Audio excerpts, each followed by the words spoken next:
U.S. hostage envoy Boehler is defending his move to hold direct talks with the Hamas terror group. He sits down with our i24NEWS correspondent Amichai Stein from our Hebrew channel to talk about the status of ongoing ceasefire negotiations with Hamas. Here's more from that interview. Tell me, some Israeli officials are briefing us that the talks failed. What's your view about the success of these talks? I think that a conversation and a dialogue is very important. I can't say whether they failed or whether they didn't fail. I'm happy to see folks in Doha this week because I think dialogue is where you get places. It doesn't mean you give things up, but dialogue is where you get places. And so I think they might be hard-pressed to say it failed based on that. But honestly, I'm hopeful that I was helpful to them. Tell me, are you going to continue these meetings right now? I think it depends quite a bit where things go. I think if things are actually on the right track, I have some hope for where this can go. And I think if it follows the right track, that would be great. I think there could be other meetings, even as it goes on the track, just to make sure that things stay on the right track.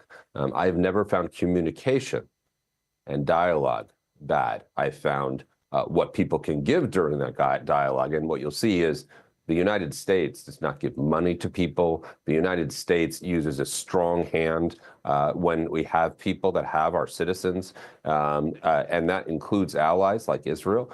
And so we're not going to get pushed around, I can tell you that. But we are going to get our people back. How was the conversation between you and Minister Dermer? I understand it wasn't easy. Ron explained to me some of his concern. I said that I understood the concern. I don't live right now in a country that is surrounded by people that want that country not to exist. And so I don't do that. And so for him to get frustrated or concerned when I'm engaging, I think it's totally normal. I hope based on my engagement that he knows me a little bit better and knows that I don't take Israel's existence as nothing. I always believe it's threatened. I love the country. It's a great ally, and I would never do something to hurt it. I hope what he takes is that I need to engage because there's people that I love, that you love, that we worry about every single day. Tell me, how optimistic are you that a deal can be reached, sir? I'm optimistic, and I know that sounds odd because it's gone on for a while. But the reason I'm optimistic is because the President of the United States, President Trump, was elected. It changed everything in the region. And I think between that and all of the unbelievable work that Netanyahu and Israel has done in destroying Hezbollah, in weakening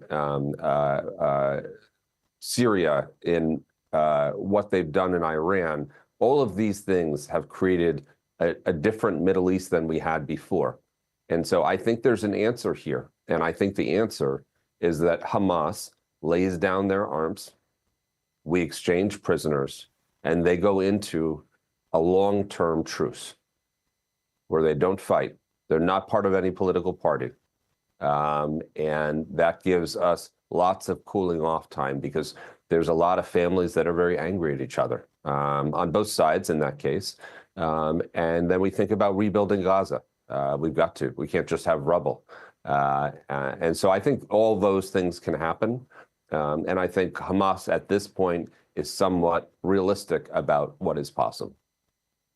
Tell me, by the way, was it your initiative for these meetings, or was it Hamas went to try to reach the U.S.? I reached out to Hamas. How did the idea came into your mind? Or the president, was it his idea? I think our view as a team was that it's very, very difficult to really understand another side without sitting in front of them. Again, we discussed it. We don't think meeting somebody is a concession. That's not what a concession is. Giving $1 billion like the prior administration did, more than $1 billion to Iran, that is a concession.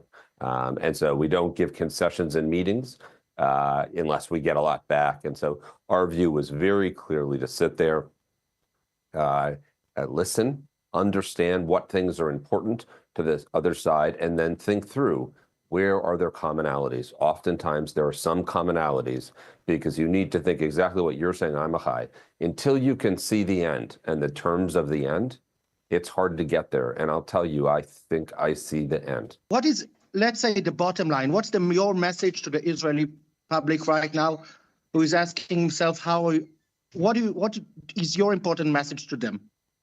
My important message to the Israeli public is stay unified right now, the best you can, and encourage. I think it's, in history, you see very strong leaders. And the strongest leaders, the ones that become great, are the ones that move over to achieve a lasting peace. And I think that your prime minister now has the ability to prove that it's not just war, but he's the one that brings peace.